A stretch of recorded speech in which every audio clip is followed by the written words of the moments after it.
ఇటీవల అంటే ఏప్రిల్ 20వ తేదీన భారత సుప్రీంకోర్టు మన ఉమ్మడి ఆంధ్రప్రదేశ్ సంబంధించినటువంటి ఒక జీవోని రద్దు చేస్తూ ఒక తీర్పు ఇవ్వడం జరిగింది.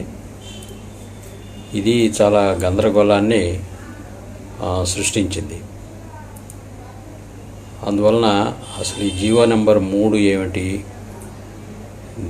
దీన్ని ఎందుకని సుప్రీంకోర్టు కొట్టేసింది, దాని పర్యవసానాలు ఎలా ఉంటాయి అనేటువంటిది చాలామందికి చాలా ప్రశ్నలు ఈరోజు ఉన్నాయి. అయితే ఈ ప్రశ్నలకి మనం జవాబు వెతికే క్రమంలో ఈ జీవో నెంబర్ 3 యొక్క పూర్వ రంగాన్ని గురించి కొంత మనం తెలుసుకోవాల్సిన అవసరం ఉంది.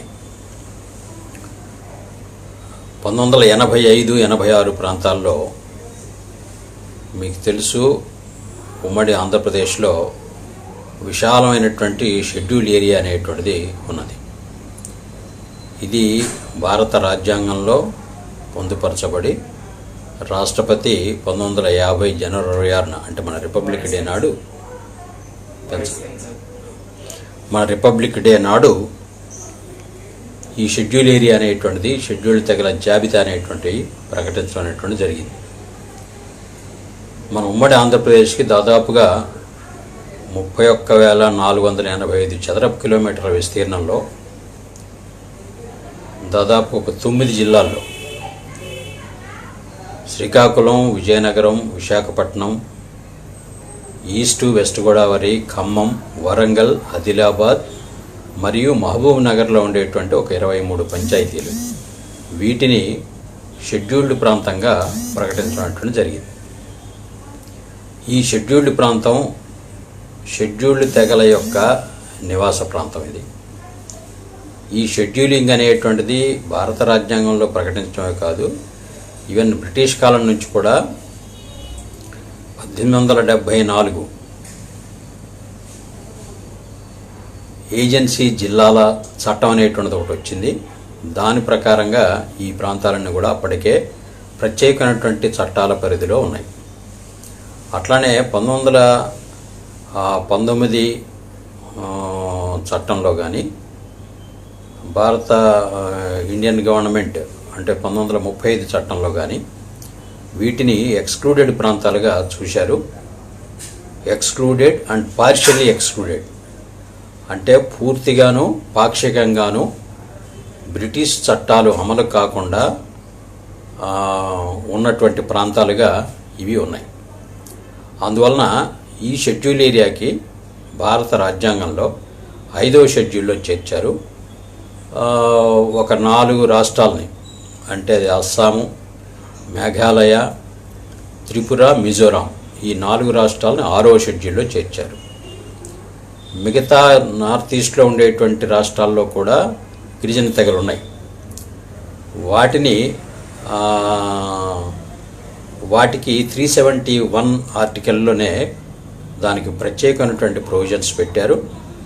అట్లానే మన రాజ్యాంగంలోని 275(1) అధికరణంలో ఈ ప్రాంతాలకి ఈ తెగలకి ప్రత్యేకమైనటువంటి ఆర్థిక సహాయం డైరెక్ట్గా కన్సాలిడేటెడ్ ఫండ్ ఆఫ్ ఇండియా నుంచే తీసి ఖర్చు పెట్టేదానికి కూడా రాజ్యాంగంలో ప్రొవిజన్ అనేటువంటిది ఉన్నది. సో ఈ స్థితిలో ఉమ్మడి ఆంధ్రప్రదేశ్ రాష్ట్రంలో ఏజెన్సీ జిల్లాలు ఉండేటువంటి ఈ షెడ్యూల్ ప్రాంతంలో అసలు విద్యారంగం, విద్య ఎట్లా ఉందనేటువంటిది ఒక సమీక్ష జరిగింది. ఈ సమీక్షలో తేలింది ఏమిటంటే దాదాపుగా అప్పటికి 10,000 ఈ ఆదివాసీ గిరిజన గ్రామాల్లో స్కూళ్ళు లేవు. ఉన్న స్కూళ్ళల్లో టీచర్లు సక్రమంగా లేరు. అంటే చాలా 85%, 90% యాబ్సెంటిజం, అసలు వెళ్ళేవారు కాదు. నెలల తరబడి జీతాలు మాత్రం ఆఫీసులో తీసుకోవడం తప్ప ఆ ఊరెళ్ళి ఆ పిల్లలకి పాఠాలు చెప్పడం అనేటువంటి ప్రక్రియ ఉండేది కాదు. యాబ్సెంటిజం చాలా ఎక్కువగా ఉండేది. అదే కాకుండా టీచర్లో అత్యధిక భాగం గిరిజనేతర ప్రాంతాల నుంచి గిరిజనులు కానిటువంటి అభ్యర్థులు ఎక్కువగా టీచర్లుగా అపాయింట్ అయ్యేవారు. సో వీళ్ళకంత ఆసక్తి అనేటువంటిది లేకుండా ఉండింది. అదే కాకుండా మీ అందరికీ తెలుసు, మన రాష్ట్రంలో గిరిజన తెగలకి వాస్తవంగా వాళ్ళ యొక్క మాతృభాష తెలుగు కాదు. వాళ్ళు వాళ్ళ సొంత భాషలు, అది కోయతూరు కానివ్వండి, కువి కానివ్వండి, గోండి కానివ్వండి, లంబాడా కానివ్వండి, ఇట్లాంటి భాషలు వాళ్ళు మాట్లాడతారు. వాళ్ళు తెలుగు వాళ్ళ ఇంట్లో మాట్లాడరు వాళ్ళు. సో అట్లాంటి షెడ్యూల్ ఏరియా ఉన్నటువంటి పిల్లలకి వాళ్ళ భాష తెలిసినటువంటి టీచర్స్ ఉండాలి అనేటువంటిది కూడా ఒక చర్చనీయాంశంగా రివ్యూలో వచ్చింది. సో వీటన్నిటిని బట్టి నవంబర్ 5వ తారీఖు 1986న ఒక జీవో వచ్చింది. అదే 275వ జీవో. ఇది ప్రత్యేకించి 5వ షెడ్యూల్ అమలులో ఉండేటువంటి షెడ్యూల్ ఏరియాకి మాత్రమే వర్తించేటువంటి జీవో. ఇది 5.1 షెడ్యూల్లో 5వ షెడ్యూల్లో ఉండేటువంటి 5.1 సెక్షన్ క్రింద ఈ జీవో గవర్నర్ గారి ఆదేశం మేరకు ఇవ్వబడింది. ఈ జీవో చెప్పింది ఏమిటంటే, ఈ జీవో ప్రకారంగా స్కూళ్ళు పెంచాలా, ప్రతి హ్యాబిటేషన్స్కి స్కూల్ అనేట్టు ఉండాలా, పెంచే ముందు ఉన్న స్కూళ్ళని పనిచేయించాలా, కాబట్టి అక్కడ స్థానికంగా టీచర్లు ఉండేలాగా చూడాలా, ఉండే వాళ్ళని అపాయింట్ చేయాలా అనేటువంటి ఇట్లాంటి అనేక యాంగిల్స్ నుంచి జరిగినాయి. సో అందువలన దాంట్లో ఏమిటంటే, అప్పటికి ఇన్ని స్కూల్స్ లేవు, ఇన్ని పోస్టులు లేవు, చాలా తక్కువ పోస్టులు ఉన్నాయి. ఆ తక్కువ పోస్టులో కూడా ట్రైబల్ వెల్ఫేర్ డిపార్ట్మెంటు స్టార్ట్ చేసినటువంటి, ఆ తర్వాత పంచాయతీరాజ్ మండల పరిషత్తులు చేసినటువంటి ప్రైమరీ స్కూల్స్ ఇవి మాత్రమే ఉన్నాయి. అందువల్ల ఈ స్కూళ్ళనైనా సరే ముందు పని చేయించాలంటే మనం ట్రైన్డ్ లేదా వెల్ ఎక్విప్డ్ టీచర్స్ని కాకుండా మనం 10వ తరగతి మినిమం ఆ స్థానికంగా ఉండేటువంటి వాళ్ళు 10వ తరగతి పాస్ అయినా ఫెయిల్ అయినా వారిని విద్యా వాలంటీర్లుగా లేదా టీచర్లుగా, అన్ట్రైన్డ్ టీచర్లుగా అపాయింట్ చేసి వాళ్ళకి ఇన్ సర్వీస్ ట్రైనింగ్, డైట్ల ద్వారా ఇన్ సర్వీస్ ట్రైనింగ్ ఇచ్చి వాళ్ళని అక్కడ అపాయింట్ చేయాలనే ఉద్దేశంతో ఈ జీవో వచ్చింది. ఏజెన్సీ ప్రాంతాల్లో ఎక్కువ భాగం అప్పుడు అపాయింట్మెంట్స్ జరిగినాయి. అదే మొదటిసారి మ్యాసివ్గా ఉపాధి అవకాశాలు స్థానిక గిరిజన చదువుకున్న 10వ తరగతి చదివినటువంటి పాస్ అయినా ఫెయిల్ అయినా వాళ్ళకి ఉద్యోగాలు వచ్చినటువంటి సందర్భం కూడా అది. దాని తర్వాత చాలామంది ఒక 2 ఏళ్లలోనే మొత్తం వాళ్ళలో ఎక్కువ మంది వాళ్ళు అప్పటికే 10th నుంచి ఇంటరు ఓపెన్ డిగ్రీలు చేసుకున్నారు, తర్వాత టీటీసీ ట్రైనింగ్ పొందారు, వాళ్ళలో చాలామంది బీఈడీలు అయ్యారు. సో ఆ రకంగా అయినటువంటి వాళ్ళు కొనసాగారు టీచర్లుగా, మిగతా వాళ్ళు డ్రాప్ అయిపోయారు. సో తర్వాత మరొక 2 డిఎస్సీలు జరిగినాయి. ఈ 2 డిఎస్సీలకు కూడా 100% వేకెన్సీస్ మొత్తం ట్రైబల్ ఏరియాలో షెడ్యూల్ ఏరియాలో ఉన్నటువంటి వాటన్నిటి కూడా స్థానిక గిరిజన అభ్యర్థులతోటే నింపాలా అనేటువంటి దాన్ని ఈ 270కి వచ్చింది. అయితే ఈ జీవో ఆంధ్రప్రదేశ్ అడ్మినిస్ట్రేటివ్ ట్రిబ్యునల్లో కొట్టివేయబడిన తర్వాత హైకోర్టులోనూ లేదా సుప్రీంకోర్టులోనూ దీన్ని మూవ్ చేయాలనే ప్రయత్నం చేశారు. కానీ మధ్యలోనే అది విత్డ్రా అయిపోయింది. అప్పీలు విత్డ్రా చేసుకున్నారు ప్రభుత్వం. ఏమైనా మళ్ళీ ఒక 3.5-4 ఏళ్ల గ్యాప్లో, అంటే జనవరి 10వ తారీఖు 2000 సంవత్సరంలో ఈ యాక్చువల్గా ఇప్పుడు మనం చెప్తున్న మన చర్చనీయాంశంగా ఉన్నటువంటి జీవో నెంబర్ 3 అనేటువంటిది జారీ చేయడం అనేటువంటి జరిగింది. 275కి జీవో నెంబర్ 3కి మధ్య మరొక జీవో నెంబర్ 73 కూడా జారీ చేయబడింది. ఈ జీవో ఒక కండిషనల్ జీవో. ఇదేమిటంటే 275 ప్రకారంగా అందరూ అన్ని పోస్టుల్లో కూడా ప్రైమరీ స్కూళ్ళల్లో, హై స్కూల్స్ కాదు, ఇప్పటికీ హై స్కూల్స్లో జీవో నెంబర్ 3 అమల్లో లేదు, జిల్లా పరిషత్ స్కూళ్ళల్లో లేదు, లేదా రెసిడెన్షియల్ స్కూళ్ళల్లో లేదు, వార్డెన్ పోస్టులు లేదు, విద్యారంగంలోనే చాలా పోస్టులు, దాదాపు ఒక 1000 పోస్టులు ఉంటే ఈ జీవో నెంబర్ 3 ఒక 300 పోస్టులకే ఉపయోగపడింది. మిగతా 700 పోస్టులు అందరూ ఓపెన్గానే అందరూ దానికి ఇప్పుడు వీళ్ళున్నారు, సైన్స్ బీఈడీలు, సోషల్ బీఈడీలు, మ్యాథ్స్ బీఈడీలు, వీళ్ళందరూ కూడా ఈ గిరిజన తెగల్లో లేరు, ఎక్కువ మంది లేని కారణంగా వాళ్ళని చేశారు. అందుకని జీవో నెంబర్ 73లో ఏం చెప్పారంటే, అక్కడ స్థానికులైనటువంటి అభ్యర్థులు అందుబాటులో లేరు కాబట్టి, అవైలబుల్గా లేరు కాబట్టి ఈ కేటగిరీస్లో బయట నుంచి కూడా తీసుకుంటాం. అయితే లోకల్గా అట్లాంటి క్యాండిడేట్స్ తయారైన తర్వాత వీళ్ళని టెర్మినేట్ చేస్తామన్నారు. ఆ తర్వాత టెర్మినేట్ చేశారు వీళ్ళని. వీళ్ళు కోర్టుకి వెళ్ళారు, మళ్ళీ తెచ్చుకున్నారు. సో ఈ రకంగా ఈ జియో నెంబర్ 275కి 3కి మధ్య ఒక తతంగం కూడా నడిచినటువంటిది మన రాష్ట్రంలో మనం చూసాం. ఇప్పుడు జియో నెంబర్ 3 అమలు కూడా చూసినట్లయితే, అమలు కూడా నేను ఇందాక చెప్పిన పరిస్థితిలో 1/3 అమలైంది, పూర్తిగా అమలు కాలేదు. ఈ 1/3 అమలుని కూడా ఇది మాకు పోటీ, మా ఉద్యోగ అవకాశాలని దెబ్బతీస్తుందనేటువంటి ప్రచారం, అభిప్రాయాలు నాన్ ట్రైబల్స్లోనూ, ఏజెన్సీ బయట ఉండేటువంటి వాళ్ళలోనూ, ఏజెన్సీలో ఉండేటువంటి ఎస్సీలు, బీసీలు, మన ఓపెన్ కేటగిరీ వాళ్ళు, వీళ్ళు కూడా తమ మనసుల్లో ఇది మా అవకాశాలని దెబ్బతీసేటువంటిది, ఈ జియో నెంబర్ 3 అనేటువంటిది 100% స్థానిక గిరిజన అభ్యర్థులతో నింపడం అనేటువంటిది మా అవకాశాలను దెబ్బతీస్తుంది, ఇది డిస్క్రిమినేషను అని చెప్పేసి వారు అప్పటి నుంచి అంటున్నారు. అందుచేత ఇప్పుడు కోర్టుకు వెళ్ళింది కూడా 2002లో, 2000 సంవత్సరం జనవరి 10వ తారీఖున జీవో వస్తే 2002లో ఇది సవాల్ అనేటువంటిది లేవనెత్తబడింది కోర్టు ముందు. దీన్ని రద్దు చేయాలనేటువంటిది వచ్చింది.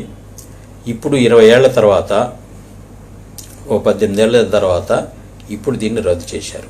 అయితే ఈ రద్దు చేసినందువలన ఉన్న కొద్దిపాటి ఉద్యోగ అవకాశాలు కూడా ప్రైమరీ స్కూల్లో కూడా గిరిజన అభ్యర్థులకి లేకుండా పోయే పరిస్థితి వచ్చింది.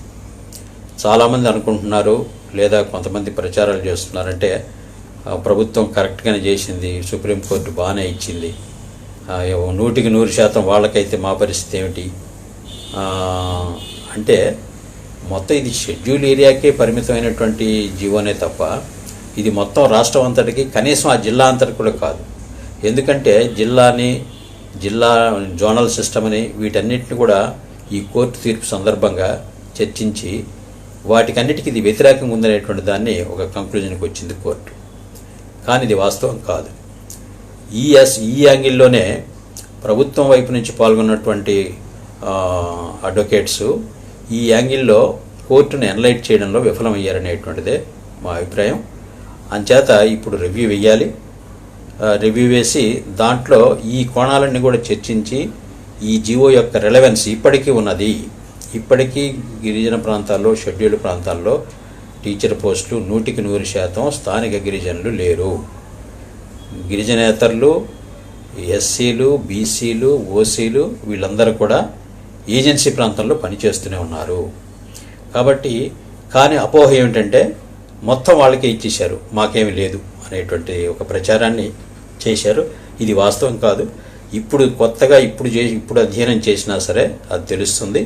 జియో నెంబర్ 3 అనేటువంటి చాలా పరిమితంగా, అది పోలీస్ డిపార్ట్మెంట్ తీసుకోండి, ఫారెస్ట్ డిపార్ట్మెంట్ తీసుకోండి, హెల్త్ డిపార్ట్మెంట్ తీసుకోండి, ఏజెన్సీలో ఉన్నటువంటి పోస్టులన్నీ దాంట్లో జియో నెంబర్ 3 ప్రకారంగా లేదా దాని యొక్క ఇతర జీవోలు వచ్చినాయి ఆ డిపార్ట్మెంట్లో వైజ్గా, వాటిలో తీసుకున్నటువంటి పోస్టులన్నీ దీంట్లో గిరిజనేతలు అసలు లేకుండా పోయారా అనేటువంటి చూస్తే అసలు లేకుండా పోలేదు. గిరిజనేతల టీచర్లు కూడా ఇప్పుడు అనేక మేనేజ్మెంట్ల కింద ఏజెన్సీ ప్రాంతంలో ఉన్నారు. సో ఈ స్థితిలో ఈ ఉన్న primary school teachers, tribal welfare teachers ఎవరైతే ఉన్నారో వీరికి ఈ సెక్షన్ మాత్రమే 100% అపాయింట్మెంట్లు అనేటువంటివి కొన్ని జిల్లాల్లో, కొన్ని ఐటీడీఏ ప్రాంతాల్లో జరిగినాయి. సో అందువల్ల ఈ కొద్దిపాటి అవకాశం కూడా ఇది మొత్తం వాళ్ళకే ఇచ్చేస్తున్నటువంటి ఒక జనరల్ ప్రచారం అనేటువంటిది ఈ గుండెలు బాదుకునే కార్యక్రమం. జిల్లాలో ఏ టీచర్ పోస్ట్ కూడా ఓపెన్ కేటగిరీలో లేదు, మొత్తం వాళ్ళకి వెళ్ళిపోయింది అనేటువంటి ఒక దుష్ప్రచారం, తప్పుడు ప్రచారం అనేటువంటిది జరిగింది. ఇది కరెక్ట్ కాదు. ఈ ప్రచారమే కోర్టులో ప్రజెంట్ చేయబడింది. దీన్ని ఆధారం చేసుకొని ఇదేం అన్యాయం అని చెప్పేసి ప్రశ్నించేటువంటి పరిస్థితి వచ్చింది. సో ఇది దీనికి సంబంధించినటువంటి పూర్వరంగం. ఇప్పుడు మొన్న ఏప్రిల్ 20న సుప్రీంకోర్టు ఇచ్చినటువంటి జడ్జిమెంటు, ఆ జడ్జిమెంట్లో ఉండేటువంటి ఆ జడ్జిమెంటు ఇవ్వడానికి దారితీసినటువంటి చర్చ. దీని గురించి కొన్ని విషయాలు మనం తెలుసుకోవాలి.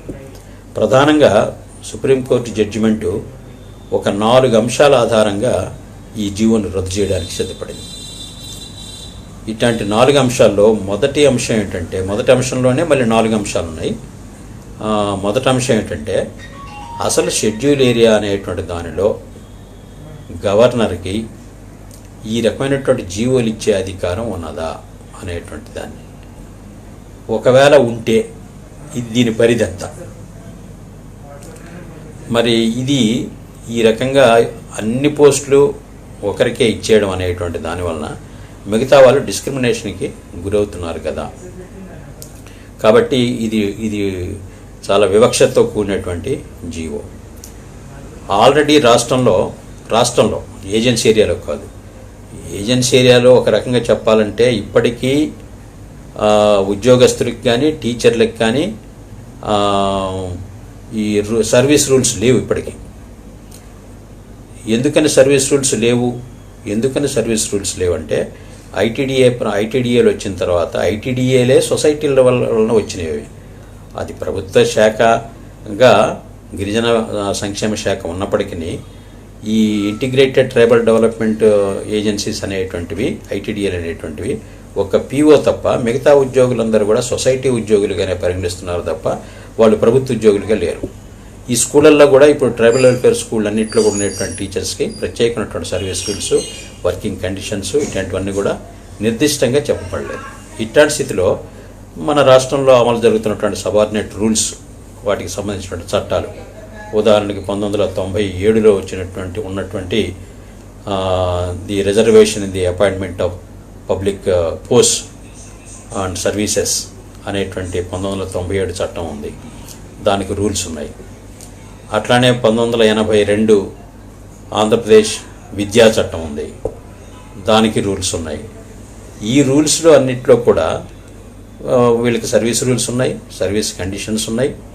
వీళ్ళు ఇప్పుడు వీటిని ఏకాఏకీగా దాంట్లో కూడా ఏజెన్సీ ప్రాంతాల్లో కూడా అమలు చేసేస్తూ ఉన్నారు. ఇప్పుడు కోర్టులో చర్చకి ఏమొచ్చింది, అసలు గవర్నర్ ఇచ్చినటువంటి ఆ జీవో ఆల్రెడీ ఉన్నటువంటి సబార్డినేట్ లెజిస్లేషన్స్ ఏవైతే ఉన్నాయో, రూల్స్ ఏవైతే ఉన్నాయో, ఈ రూల్స్ని అవి పాటించాలి కదా. అట్లా పాటించకుండా ప్రత్యేకమైనటువంటి పోస్టింగ్లు 100% వాళ్ళకే ఇవ్వడం అనేటువంటిది ఎట్లా కరెక్టు. కాబట్టి సబార్డినేట్ లెజిస్లేషన్కి గవర్నర్ యొక్క అధికార పరిధి ఉందా, అక్కడ దాకా విస్తరించి ఉందా వాడికి. మరి విస్తరించి లేకపోతే దీన్ని ఎందుకు మినహాయించలేదు? ఎందుకంటే 5వ షెడ్యూల్లో ఏ చట్టం ఈ ప్రాంతానికి అమలు కావాలా, ఏది అమలు కాకూడదు, ఒకవేళ దాంట్లో ఎట్లాంటి మార్పులు చేయాలి, చిన్న ఆల్టరేషన్స్ ఇట్లాంటివి. అందుకనే ఇప్పుడు గవర్నర్కి కొత్త చట్టం చేసే హక్కు లేదు అన్నారు. అంటే రాజ్యాంగ పరిభాషలో జీవో కూడా ఒక చట్టమే. అందువలన జీవో నెంబర్ 3 ఇవ్వడం, జీవో నెంబర్ 275 ఇవ్వడం, లేదా అనేక జీవోలు ఏజెన్సీ ప్రాంతాల్లో ఇచ్చాడు గవర్నర్. సో ఇది గవర్నర్ ఏజెన్సీ ప్రాంతం అనేటువంటిది గవర్నర్ యొక్క అడ్మినిస్ట్రేటివ్ కంట్రోల్లో ఉంది. కాబట్టి 5వ షెడ్యూల్ ప్రధానంగా షెడ్యూల్ ఏరియాస్ యొక్క అడ్మినిస్ట్రేషన్ని, వెల్ఫేర్ని అన్నింటినీ చూసేటువంటి ఒక ప్రత్యేకమైనటువంటి చట్టాలతోటి గవర్న్ చేసేటువంటిది ఉన్నది. 6వ షెడ్యూల్ అంటే ఇంకా ఎక్కువ అధికారాలు ఉన్నాయి. ఇక్కడ కూడా ఆ రకమైనటువంటి అధికారాలు ఉన్నాయి. ఆ అధికారంతో ఇది ఇచ్చాడు. కానీ కోర్టు ఏం చర్చ చేసింది, గవర్నర్కు ఉన్నది ఎగ్జిక్యూటివ్ పవరే తప్ప, అంటే చిన్న మార్పులు రాష్ట్ర శాసనసభ కానీ పార్లమెంటుగా చేసిన చట్టాలని ఇదిగో పలానా భాగం ఏజెన్సీ ప్రాంతానికి, గిరిజన ప్రాంతానికి వ్యతిరేకంగాను నష్టం కలిగించి ఉంది కాబట్టి ఆ క్లాజ్ను నేను మినహాయిస్తున్నాను, అది ఇక్కడ అప్లై కాదు అని చెప్పేసి అతను నోటిఫికేషన్ ఇవ్వచ్చు. సో అట్లాంటి నోటిఫికేషన్ కూడా చట్టం కిందనే భావిస్తారు. సో ఆ రకంగా అయితే ఈ నోటిఫికేషన్ ఇచ్చేటప్పుడు గవర్నరు టీఏసీ అంటారు, ట్రైబ్స్ అడ్వైజరీ కౌన్సిల్ని సంప్రదించాలా, దాని సలహా తీసుకోవాలా. అట్లానే రాష్ట్రపతి గారికి ఇంటిమేట్ చేయాలా, ముందే చెప్పాలి, రాష్ట్రపతి గారికి చెప్పే ఆ రకమైనట్టు చేయాలి. అవన్నీ కూడా జీవో నెంబర్ 3 విషయంలో జరిగినాయి. కొంతమంది వాదన ఏమిటంటే జీవో నెంబర్ 3 ఏదో గవర్నరు స్థానికంగా లాలూచి వ్యవహారంగా ఇచ్చేసింది, దీనికేమి రాష్ట్రపతి ఆమోదం లేదు అన్నట్టుగా కొన్ని వాదనలు చేస్తున్నారు. ఇది కరెక్ట్ కాదు. సంవత్సరానికి ఒకసారి షెడ్యూల్డ్ ఏరియా అడ్మినిస్ట్రేషన్ గురించి, వెల్ఫేర్ గురించి రాష్ట్రపతికి నివేదిక పంపాలా, అది ఆయన డ్యూటీ. అదే కాకుండా రాష్ట్రపతి ఎప్పుడు కోరితే అప్పుడు కూడా ఆయన నివేదిక పంపాలా. ఆయనకి తెలియకుండా ఏది షెడ్యూల్డ్ ఏరియాలో జరగదు. షెడ్యూల్డ్ ఏరియాకి 5వ షెడ్యూల్ ప్రాంతానికి గవర్నరు, రాష్ట్రపతి ఇద్దరు కూడా రాజ్యాంగపరమైనటువంటి బాధ్యులు వాళ్లే. రాష్ట్ర ప్రభుత్వం కేవలం కొన్ని ఆపరేషన్స్ నిర్వహించడానికి మాత్రమే తప్ప రాష్ట్ర ప్రభుత్వం తన చట్టాలన్నీ తీసుకెళ్లి ఏజెన్సీలో అమలు చేయడం అనేటువంటిది కుదరదు. దానికి గవర్నరు ఆ చట్టాలను మినహాయిస్తుంటాడు. అందుకని ఇప్పుడు కోర్టు ఏమడిగిందంటే ఈ సబార్డినేట్ లెజిస్లేషన్స్, రాష్ట్రమంతా ఉన్నటువంటి ఈ సర్వీస్ రూల్స్, వీటిని షెడ్యూల్ ఏరియాకి మినహాయిస్తూ గవర్నర్ ఎట్టి నోటిఫికేషన్ ఇవ్వలేదు. కాబట్టి ఇవి అమల్లో ఉన్నాయి, వీటికి అది వ్యతిరేకంగా తయారైంది అనేటువంటి కంక్లూజన్కి వాళ్ళు రావడానికి దారితీసింది. ఇక మొదటి దాంట్లోనే గవర్నరు షెడ్యూల్ ఏరియాకు ఉండేటువంటి ఈ ప్రత్యేక పరిస్థితుల్ని వీటిని పరిగణలోకి తీసుకోకుండా జనరల్గా రాష్ట్రం అంతా ఎట్లా చూడాలనో అట్లా దీన్ని ఇక్కడ కూడా చూడాలి అనేటువంటి పద్ధతిలో ఈ రోజున ఆర్టికల్ 14, ఆర్టికల్ 15, ఆర్టికల్ 16 ఇవి స్థూలంగా మనకు తెలుసు. భారత రాజ్యాంగంలోని 3వ భాగంలో ప్రాథమిక హక్కులు 12 నుంచి 35 దాకా ఆర్టికల్స్ ప్రాథమిక హక్కులకు సంబంధించినటువంటి ఆర్టికల్స్. వాటిలో ప్రధానంగా ఈ 14, 15, 16 ఉద్యోగ అవకాశాల విషయంలో వీటన్నిటిలో కూడా అందరినీ సమానంగా చూడాలా. వాళ్ళ కులాన్ని బట్టి, వాళ్ళ ప్రాంతాన్ని బట్టి, వాళ్ళు పుట్టిన స్థలాన్ని బట్టి, వాళ్ళ మత విశ్వాసాన్ని బట్టి వివక్షత అనేటువంటిది చూపించకూడదు అనేటువంటి అంశాలు. ఈక్వల్ ఆపర్చునిటీస్, ఈక్వాలిటీ అనేటువంటి ఉన్నది.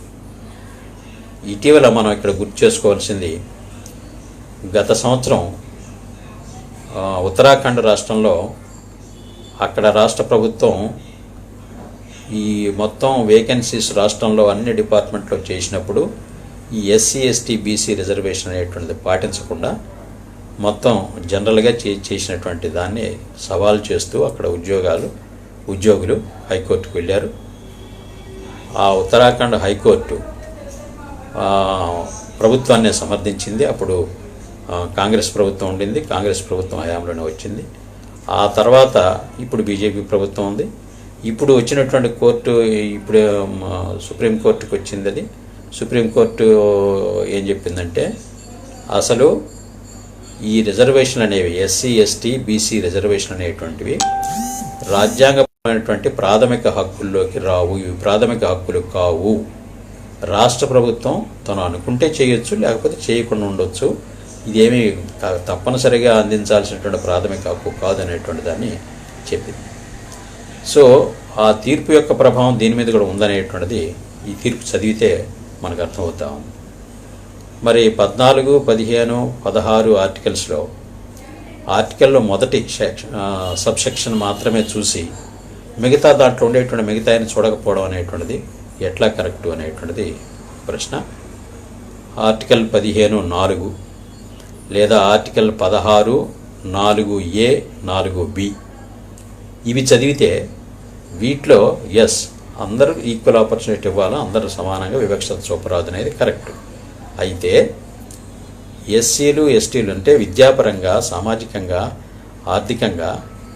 ఆర్థికం అనేటువంటి మాటని అంత ఎఫెక్టివ్గా వాడలేదు. విద్యాపరంగా, సామాజికంగా వెనుకబడినటువంటి వర్గాలకి, ఈ ఎస్సీ, ఎస్టీ, అదర్ బ్యాక్వర్డ్ వీళ్ళకి ప్రత్యేకమైనటువంటి రాయితీలు ఇవ్వడానికి లేదా ప్రత్యేకమైనటువంటి రిజర్వేషన్ కల్పించడానికి ఈ ఆర్టికల్ అడ్డం కాదు, రాష్ట్ర ప్రభుత్వానికి ఆ స్వేచ్ఛ ఉన్నది అని చెప్పబడింది. అందువల్ల ఇప్పుడు 16(4)లో, 16(4)(a)లో, 16(4)(b)లో అట్లానే 15(4)లో కూడా వాళ్ళకి రిజర్వేషన్ ఇవ్వడానికి, వాళ్ళకి కొన్ని రాయితీలు కల్పించడానికి ఈ సెక్షన్లో చెప్పినటువంటి వీటికి ఇదేమీ అడ్డు కాదు అని చెప్పారు. ఇదొక పాజిటివ్ డిస్క్రిమినేషన్. అందుకనే దీన్ని సానుకూల వివక్ష లేదా కంపెన్సేటరీ డిస్క్రిమినేషన్ అంటే వెనుకబడినటువంటి వాళ్ళకి తగిన సౌకర్యాలు ఇవ్వడం కూడా, వాటిని పొందడం కూడా వాళ్ళ హక్కే అనేటువంటి అర్థంలో వీటిలోనే ఉన్నాయి. అందుకని ఈ ఈ చర్చలో ఏం జరిగింది, మూడవ భాగంలో ఉండేటువంటి ఈ ఆర్టికల్స్కి, ఈ సమాన హక్కుల గురించి చెప్పినటువంటి వాటికి ఈ జీవో వ్యతిరేకంగా ఉన్నది అనే కంక్లూజన్కి వచ్చారు. మరి అదే అయితే మరి ఆర్టికల్ 14 కానీ 15 కానీ 16 కానీ మొత్తం ఆర్టికల్లో ఉండేటువంటి సబ్సెక్షన్స్ అన్నిటితోటి మీరు వర్తింపజేస్తారా, లేకపోతే ఒక సబ్సెక్షన్ చదివి ఆ సబ్సెక్షన్లో ఉన్నది రెండో సబ్సెక్షన్లో ఏముందో చూడకుండా దానికి పోటీ పెట్టి ఇది చెల్లదు, ఇది ప్రాథమిక హక్కే కాదు అని చెప్పేసి కోర్టు వాదించడం అనేది మరి ఎట్లా అనేటువంటిది అది రాజ్యాంగ నిపుణులు చెప్పాల్సిన అంశం. ఏమైనా ఈ రోజున కోర్టు చెప్పినటువంటి ఈ అంశం ఏది, షెడ్యూల్ ఏరియాలో ఏదైతే ఈ జీవో నంబర్ 3 ఇచ్చున్నారో ఇది ఈ మూడవ భాగంలో ఉండేటువంటి ఈ ఆర్టికల్స్కి వ్యతిరేకంగా ఉన్నది. సమాన హక్కులు, సమాన అవకాశాలు, పుట్టిన ప్రాంతాన్ని బట్టి వివక్షత చూపకూడదు, ఇట్లాంటి వాటికి ఇది వ్యతిరేకంగా ఉన్నటువంటి ఒక కంక్లూజన్కి అది రావడానికి దారితీసింది. ఇది ఒకటో దాంట్లోనే ఉంది. ఇదే కాక ఇంకా గవర్నర్ని అసలు ఇప్పుడు మనకి 371D ఆర్టికల్ ఉంది. 370 ఆర్టికల్ డి ఉమ్మడి ఆంధ్రప్రదేశ్కి సంబంధించినటువంటి ప్రత్యేకమైనటువంటి ఉపాధి అవకాశాలు. అప్పుడు పెద్ద పెద్ద ఆందోళనలు జరిగినాయి మన రాష్ట్రంలో. ఈ ఆందోళనలో ఏ బేసిస్ మీద జరిగినాయి అంటే, మొత్తం రాష్ట్రంలో ఉన్నటువంటి ఉద్యోగాలను కూడా 1-2 జిల్లాల వాళ్ళే కాజేస్తున్నారు, మిగతా జిల్లాల వాళ్ళు మాకేమి ఉద్యోగాలు రావడం లేదు, ఇది వివక్షత, ఇది చాలా అన్యాయం అనే దాని మీద అనేక ఉద్యమాలు జరిగినాయి. వాటి ఫలితంగా ఈ 371 అనేటువంటి ఆర్టికల్ రాజ్యాంగంలో వచ్చింది. ఇదేం చేసింది, రాష్ట్రాన్ని జోన్లుగా విభజించింది, 6 జోన్లుగా. Hyderabad is a free zone, suppose to be a free zone, అమలు కాలేదనుకోండి. అట్లానే జిల్లాని ప్రాథమిక యూనిట్. ఈ జిల్లాని ప్రాథమిక యూనిట్ అనేది కాకుండా అసలు స్థానికులు, ఎందుకంటే తెలంగాణ ప్రాంతంలో ముల్కీ అనేటువంటి ఉండేది, అది నిజాం కాలం నాటి స్థానికతను తెలియజేసేటువంటి లోకల్ ఐడెంటిటీ. ఆ ముల్కీ ఉంటేనే అక్కడ ఉద్యోగం వస్తుంది, ముల్కీ లేకపోతే లేదు. అట్లాంటి ముల్కీని రద్దు చేశారు ఈ 371D ఆర్టికల్ కంటే ముందే. సో రద్దు చేసినప్పుడు మొత్తం జిల్లాలన్నింటి కూడా 6 జోన్లు చేసి అసలు ఇక నుంచి అపాయింట్మెంట్స్, ఉద్యోగాల అపాయింట్మెంట్స్కి, ప్రభుత్వ ఉద్యోగాల అపాయింట్మెంట్స్కి జిల్లానే లోకల్ యూనిట్గా ఉండాలా. ఆ జిల్లా వాళ్ళు ఆ జిల్లా స్థానిక అభ్యర్థులు అవుతారు అని చెప్పేసి దానికి సెక్షన్ 7లో చాలా వివరమైనటువంటి ఎవరు స్థానికుడు అనేటువంటి దాని గురించి చెప్పడం జరిగింది. దాంట్లో చెప్పిన దాంట్లో ఒక జిల్లాలో ఒక ప్రాంతంలో 4 సంవత్సరాలు కంటిన్యూస్గా కానీ, లేదా ఇంటర్మీడియట్గా అంటే 2 సంవత్సరాలు ఇక్కడ ఉద్యోగం చేసినప్పుడు ఇక్కడ చదువుతాడు, మళ్ళీ ట్రాన్స్ఫర్ అయిపోద్దానికి వేరే జిల్లాకి వెళ్తాడు, మళ్ళీ వచ్చి చదువుతాడు, ఆ రకంగా 7 సంవత్సరాలు కానీ ఆ జిల్లాలో ఎవరైతే స్టడీ చేసి ఉంటారో, అధ్యయనం అకాడమిక్గా చదువులు కొనసాగించుంటాడో అతను ఆ జిల్లా వాసి అవుతాడు, అతను స్థానికుడు అవుతాడు. 4 ఏళ్ల చదువు లేదా కొన్ని బ్రేక్ వస్తే 7 ఏళ్ళు, లేదా 4 ఏళ్ల నివాసం ఎక్కడైతే ఉంటాడో అక్కడ ఆ కుటుంబం స్థానికులు అవుతారు. జిల్లా లోకల్ యూనిట్ కాబట్టి ఈ స్థానిక అభ్యర్థి ఆ జిల్లాలోని అప్పుడే డిస్ట్రిక్ట్ సెలక్షన్ కమిటీస్ అనేటువంటి వచ్చినాయి. ఈ డిస్ట్రిక్ట్ సెలక్షన్ కమిటీకి అప్లై చేయాలా, ఏ జిల్లా వాడు ఆ జిల్లా చేయాలా. 100% పోస్టులన్నీ కూడా ఆ జిల్లా వాళ్ళకి ఇవ్వాలి, లోకల్ వాళ్ళకే. ఇతర జిల్లాల వాళ్ళకి ఆ 15%లోనే ఇవ్వాలా. సో ఈ రకమైనటువంటి ఒక జోనల్ వ్యవస్థ, జిల్లాను యూనిట్గా చూసే వ్యవస్థ, దానికి స్థానికత అనేటువంటి దాన్ని గుర్తించేటువంటి వ్యవస్థ ఒకటి రాష్ట్రంలో అమల్లో వచ్చింది. ఇది 1975లో అమల్లోకి వచ్చింది. దీని అందుకనే ప్రెసిడెన్షియల్ ఆర్డర్ 1975 అంటారు. అప్పటి నుంచి అమల్లో ఉంది. ఇప్పుడు ఈ కోర్టు వ్యాజ్యం సందర్భంగా గవర్నర్ ఇచ్చినటువంటి జీవో నెంబర్ 3 అనేటువంటిది ఈ 370 కింద ఏర్పడినటువంటి జోనల్ వ్యవస్థకి జిల్లాని లోకల్ యూనిట్గా చేయాలనే దానికి వ్యతిరేకంగా ఉన్నది. దీంట్లో లోకల్ అంటే ఏమిటి, అది 4వ అంశంగా 4వ పాయింట్గా చెప్పారు. నేను అప్పుడు చెప్తాను. ఏమైనా ఇవన్నీ కలిసి సబార్డినేట్ లెజిస్లేషన్కి ఇది వ్యతిరేకం, రాజ్యాంగం 3వ భాగంలో ఉన్నటువంటి సమానత ఆర్టికల్స్ ఏవైతున్నాయో సమానంగా చూడాలని వాటికి ఇది వ్యతిరేకం, 371 వ్యతిరేకం. గవర్నర్ ఈ రకంగా కొత్త చట్టాలు ఇవ్వడం అనేటువంటి దాన్ని రాజ్యాంగం ఆమోదించదు. గవర్నర్కి కొత్త చట్టం ఇవ్వడం అనేటువంటి లెజిస్లేటివ్ పవరు లేదు అని చెప్పేసి ఒక రకంగా వాదన చేశారు. మళ్ళీ దాంట్లో మరికొన్ని కేసుల యొక్క రెఫరెన్స్ ఇచ్చినప్పుడు ఎగ్జిక్యూటివ్ పవర్ అంటే లెజిస్లేటివ్ పవర్ దాంట్లో కలిసే ఉంటుంది కాబట్టి లెజిస్లేటివ్ పవర్ కూడా అతనికి ఉంది అనేటువంటి దాన్ని కూడా ఈ తీర్పులో చర్చనీయాంశంగా అది ఉంది. కానీ కంక్లూజన్ మాత్రం అసలు ఈ జీవో నెంబర్ 3 అనేటువంటిది గవర్నరు తనకి లేనటువంటి ఇచ్చాడు. అందుకని 5(1) ఆర్టికల్ కంటే కూడా షెడ్యూల్ 5లో ఉండే 5(1) సెక్షన్ కంటే కూడా 5(2)లో ఇచ్చుండాల్సింది అనేటువంటి చర్చ కూడా ఈ తీర్పు సందర్భంగా చేయడం జరిగింది. 5(2) మరింత నిర్దిష్టమైంది. అది 5(2) భూముల విషయంలో, సారా కంట్రోల్ చేయడం విషయంలో, వడ్డీ వ్యాపారాన్ని కంట్రోల్ చేసే విషయంలో నిర్దిష్టమైనటువంటి రెగ్యులేషన్స్, నోటిఫికేషన్స్ ఇవ్వడానికి గవర్నర్కి అధికారం ఉంది. అంతేగాని విద్యా, వైద్య రంగాలకు సంబంధించినటువంటి దానికి కానీ దీంట్లో ఈ చర్చలో చెప్పింది ఏంటంటే 5(1) నుంచి ఇచ్చినప్పుడు నువ్వు వీటిని మినహాయించలేదు. 5(2) కింద ఎందుకు ఇవ్వలేదు, ఎందుకు మినహాయించలేదు కాబట్టి ఇవ్వలేదు కాబట్టి ఆ సెక్షన్ కింద ఈ జీవో వీటన్నిటికి వ్యతిరేకం అనేటువంటి ఒక కంక్లూజన్ చేశారు. ఇది కోర్టులో ఈ తీర్పు రావడానికి, ఈ జీవోను రద్దు చేయడానికి ఒక ప్రధానమైనటువంటి మొదటి కారణం. రెండో కారణం ఏంటి? అసలు సుప్రీంకోర్టు కాదు, రాజ్యాంగంలోనే ఎలాంటి రిజర్వేషన్లు అయినా 50% మించకూడదు అని మేము చెబుతున్నాం. మరి మీరు 100% ఎట్లా ఇస్తారు అని చెప్పేసి. అయితే ఇక్కడ కూడా అసలు ఈ షెడ్యూల్ 5 అనేదానికి భారత రాజ్యాంగంలో జస్టిస్ హిదాయతుల్లా అని మాజీ రిటైర్డ్ సుప్రీంకోర్టు చీఫ్ జస్టిస్ చేసిన ఆయన హిదాయతుల్లా ఆయన చెప్పాడు, భారత రాజ్యాంగంలోనే మరొక రాజ్యాంగం ఇమిడి ఉంది. అదేమిటంటే అదే ఈ దేశంలో ఆదివాసులకు ఇచ్చినటువంటి 5వ 6వ షెడ్యూల్స్ అన్నాడు. కాబట్టి 5వ 6వ షెడ్యూల్స్లో వాళ్ళు ప్రత్యేక పరిపాలన చేసుకునేదానికి వెసులుబాటు ఇచ్చింది, స్వయం పాలన హక్కు ఇచ్చింది దీంట్లో. కాబట్టి అట్లాంటి స్వయం పాలన హక్కు ఈ రోజున వినియోగించి ఒక రంగంలో ఇప్పుడు పీసా చట్టం వచ్చింది. పీసా చట్టం రాకముందే మొత్తం సర్పంచ్ పోస్టులన్నీ కూడా 100% షెడ్యూల్ ఏరియాలో షెడ్యూల్ ట్రైబ్సే ఉన్నారు. ఇప్పుడు దాంట్లోనే 33% ఉమెన్ కూడా ఉన్నారు. మరి అది అభ్యంతరకరం కానప్పుడు ప్రైమరీ స్కూల్స్ టీచర్స్ని వాళ్ళ తెగల భాష తెలిసినటువంటి ఆ స్థానికులైనటువంటి గిరిజన అభ్యర్థులతో నింపండి 100% అనేది ఎట్ట తప్పు అవుతుంది?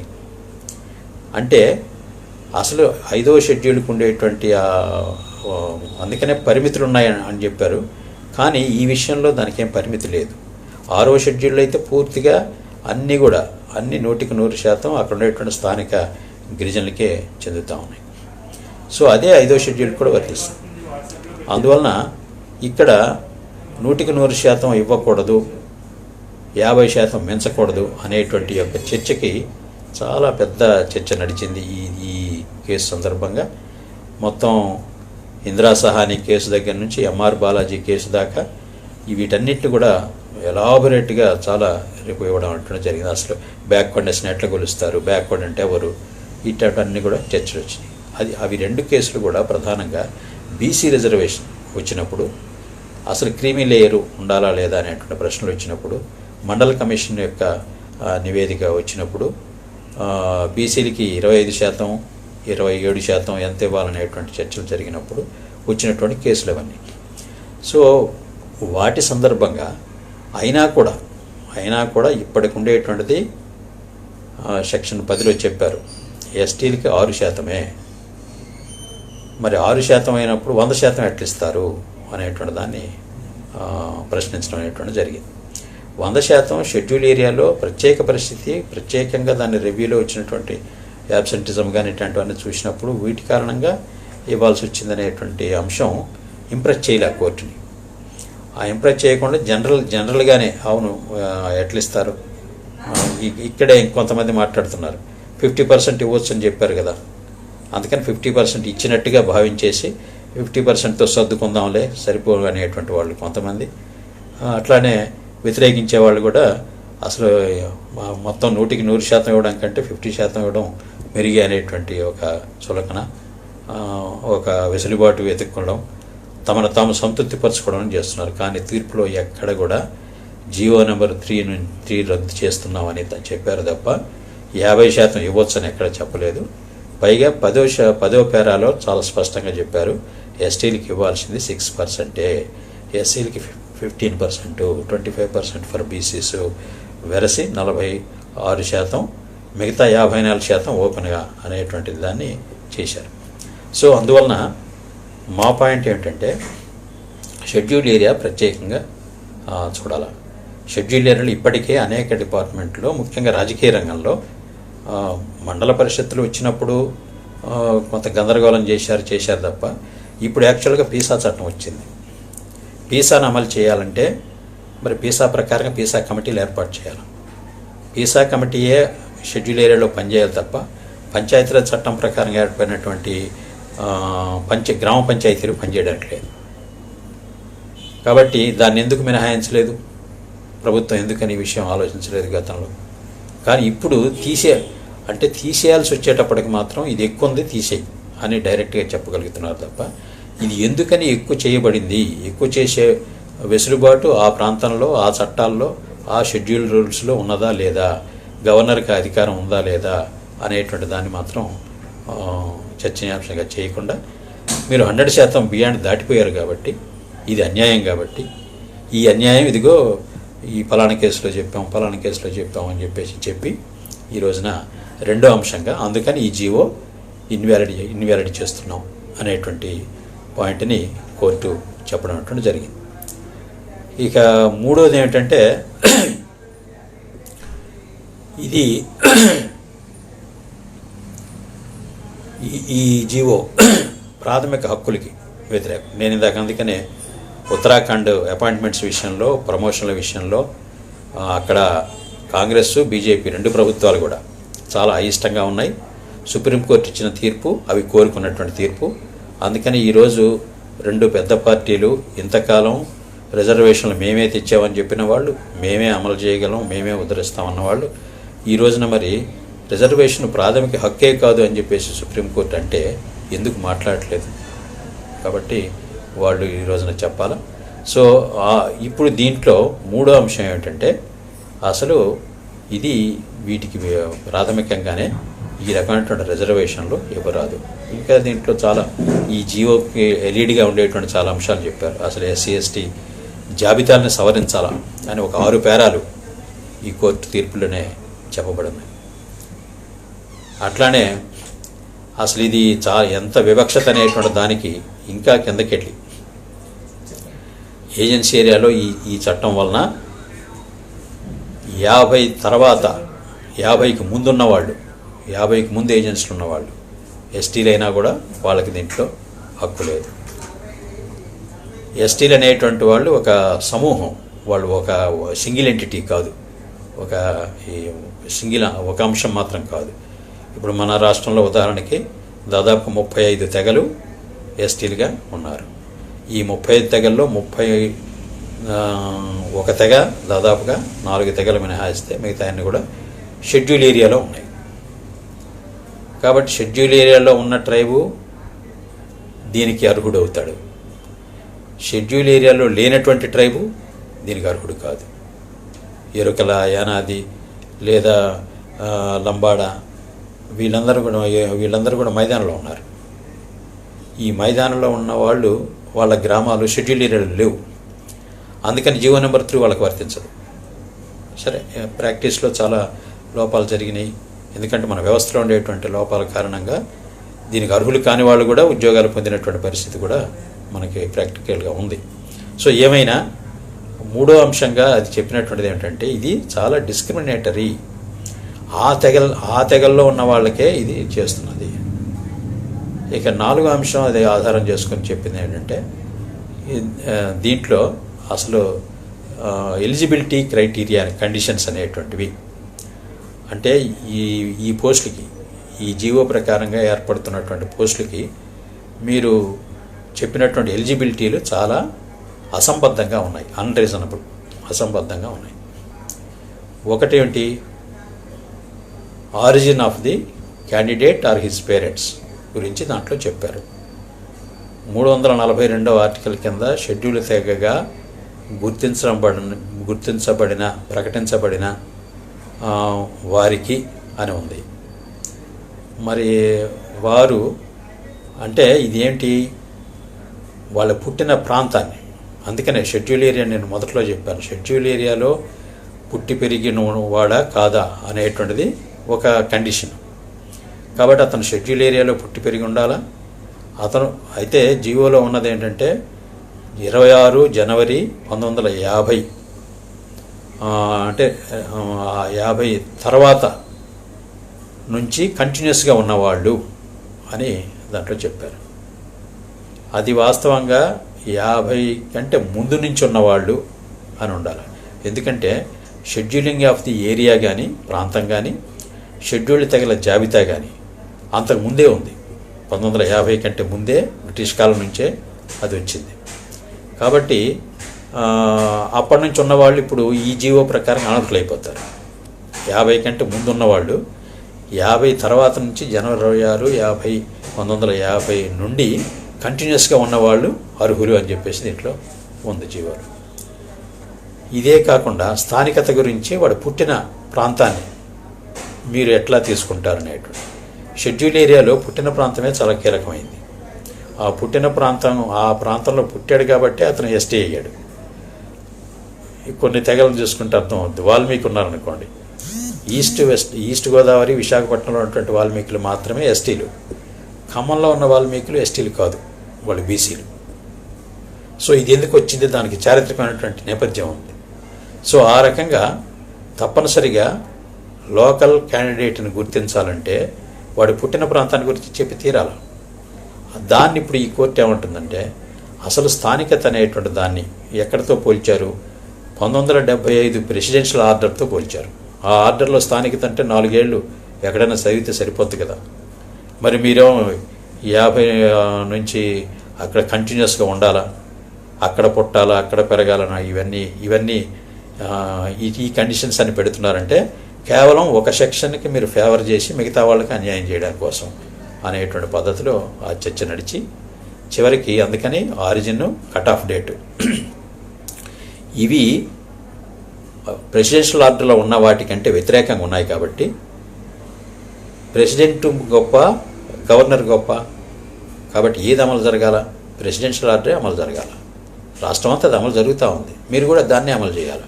అంతేగాని మళ్ళీ ప్రత్యేకించి జీవో ఇవ్వడం ఏంటనేటువంటి పద్ధతిలో ఈ చర్చ అనేటువంటి నడిచింది. ఇది 4వ అంశం. ఈ 4 అంశాల ఆధారంగా కోర్టు ఈ రోజున జీవో నెంబర్ 3ని రద్దు చేయడం జరిగింది. అంటే ఇప్పటికిప్పుడు ఏమైనా అపాయింట్మెంట్లు జరిగితే, అసలు డిఎస్సీలు జరగట్లేదు అనుకోండి, ఒకవేళ జరిగితే ఇప్పుడు ఎంత వస్తుంది ఎస్టీల కంటే 6% వస్తుంది, 50% రాదు. సో ఈ రకమైనటువంటి పరిస్థితిలో ఈ రోజున మరి దీన్ని ఇప్పటికీ విద్యారంగంలోనే కాదు ఇతర రంగాల్లో కూడా అసలు ఉద్యోగాలు ఎన్ని ఉన్నాయి, ఎవరికి ఎన్ని ఉన్నాయి, ఎవరెవరు ఉన్నారు అనేటువంటి సెన్సస్ చేయండి, అర్థమవుతుంది. ఇప్పటికీ స్థానికులకి తగినంత జీవో ఉన్నప్పటికీ ఉద్యోగాలు రావడం లేదు. అందుకోసం ఈ రోజున రాష్ట్ర ప్రభుత్వం మీద ముఖ్యంగా చాలా సంతోషకరమైన విషయం ఏంటంటే, మొత్తం ఆంధ్రప్రదేశ్ నుంచి కానీ తెలంగాణ నుంచి కానీ పాల్గొన్నటువంటి లాయర్లు, న్యాయ నిపుణులు చాలా బాగా ఈ జీవో ఉండాలా అని చెప్పేసి వాదించారు.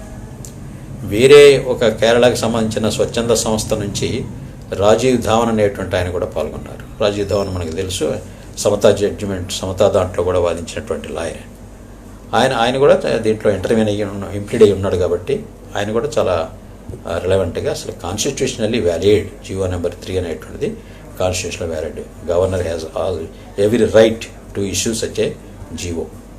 కాబట్టి 100% ఇవ్వడం అనేటువంటిది ఇది అన్యాయం కాదు. ఆయన చివరిలో ఆయన కోరింది ఒకటి అంగీకరించారు, ఏమిటంటే ఒకవేళ మీరు ఈ జీవోని రద్దు చేయదలిస్తే ఇప్పటిదాకా జరిగినటువంటి అపాయింట్మెంట్ని, ఆ పోస్టులు మాత్రం రద్దు చేయొద్దు, వాటికి ప్రొటెక్షన్ ఇవ్వండి అని కోరారు. ప్రొటెక్షన్ ఇచ్చారు. దాంట్లో అది ఒక్కటే రాయితీ ఇచ్చారు తప్ప మొత్తం ఇక నుంచి అపాయింట్మెంట్లన్నీ కూడా ఒక్క జీవో నెంబర్ 3 ప్రకారంగా విద్యారంగంలోనే కాదు ఏ రంగంలో అయినా 6% వస్తుంది తప్ప 50% 100% రాదు. కాబట్టి ఈ రోజున ప్రభుత్వాలు నిజంగానే మరి షెడ్యూల్డ్ ప్రాంతంలో షెడ్యూల్డ్ తెగల యొక్క ప్రత్యేక చట్టాలను అమలు చేయాలంటే సరే వాళ్ళ భూములకు సంబంధించిన అమలు ఎంత అస్తవ్యస్తంగా ఉందో, ఏ రకంగా నాన్ ట్రైబల్స్ మొత్తం ట్రైబల్ భూములు కూడా కాజేస్తున్నారో, దాంట్లో పాలక పార్టీలకు సంబంధించిన వాళ్ళే ప్రధాన పాత్రలో ఉన్నారు, ఇవన్నీ కూడా చరిత్రలో ఉన్నాయి ఇవన్నీ. కాబట్టి కనీసం ఉపాధి అవకాశాలు ఉద్యోగాలు ఈ విషయంలోనైనా సరే రాష్ట్ర ప్రభుత్వం తక్షణం గవర్నర్ గారు 2 గవర్నర్లకి మేము అప్పీల్ చేశాం. మేమే కాదు, ఈఏఎస్ శర్మ గారు లాంటి వాళ్ళు, టి గోపాలరావు గారు లాంటి వాళ్ళు, అనేక మంది పెద్దలు ఈ రోజున కోరున్నారు. వెంటనే జీవో నెంబర్ 3ని మళ్ళీ రీనోటిఫై చేయాలా.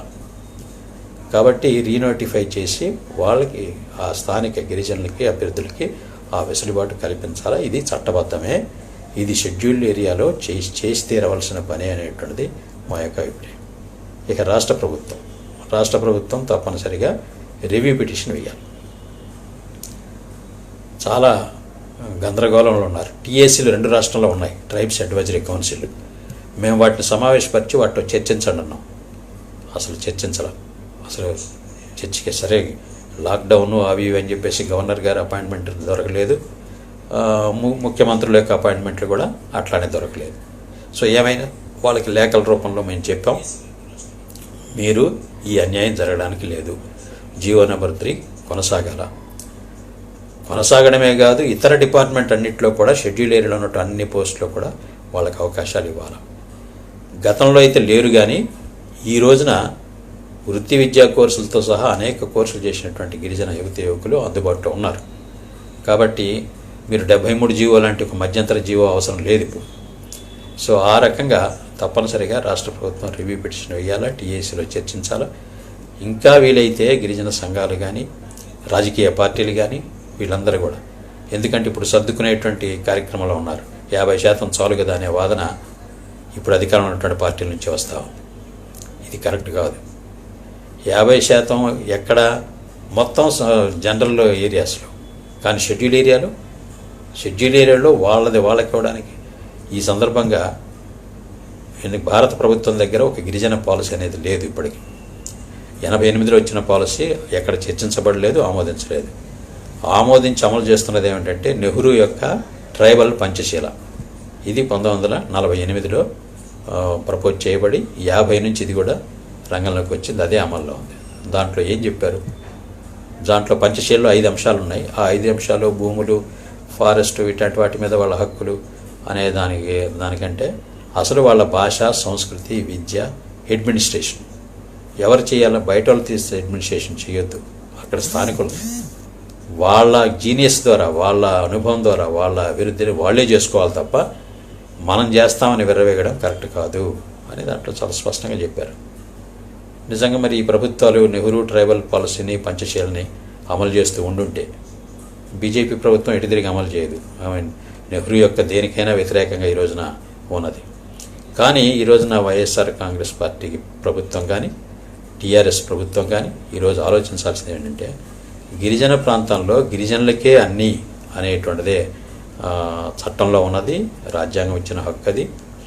ఇప్పుడు అమల్లోకి రావడం లేదు. అందుకని ఈ రోజున మీరు 50% సరిపోద్ది అనేటువంటి మాట అంటున్నారంటే, మీరు అసలు వాళ్ళకి ఇచ్చినటువంటి హక్కు ఏమిటి, విధానం ఏమిటి అనేటువంటిది లేదు. విధానంలో చాలా స్పష్టంగా వాళ్ళని అభివృద్ధి చేయడం అంటే మనం రోడ్డు వేసి ఒక అభివృద్ధి చేసేస్తున్నాం అంటున్నాం. బ్రిటిష్ వాడు కూడా అదే చేశాడుగా. మరి బ్రిటిష్ వాడిని ఎందుకని గిరిజనులు వ్యతిరేకించారు? ఈ రోజున మిమ్మల్ని కూడా అందుకే వ్యతిరేకిస్తారు. కాబట్టి మీరు చేస్తున్న పని ఏనాడో బ్రిటిష్ వాడు చేసిన పనికి భిన్నంగా లేదు. అదే నెహ్రూ పాలసీలో చెప్పింది. బ్రిటిష్ వాళ్ళు ఆ తప్పు చేసి అంత మనమే చేస్తాం, మేమే మిమ్మల్ని అభివృద్ధి చేస్తామని చెప్పుకోవడమే తప్పు అన్నాడు.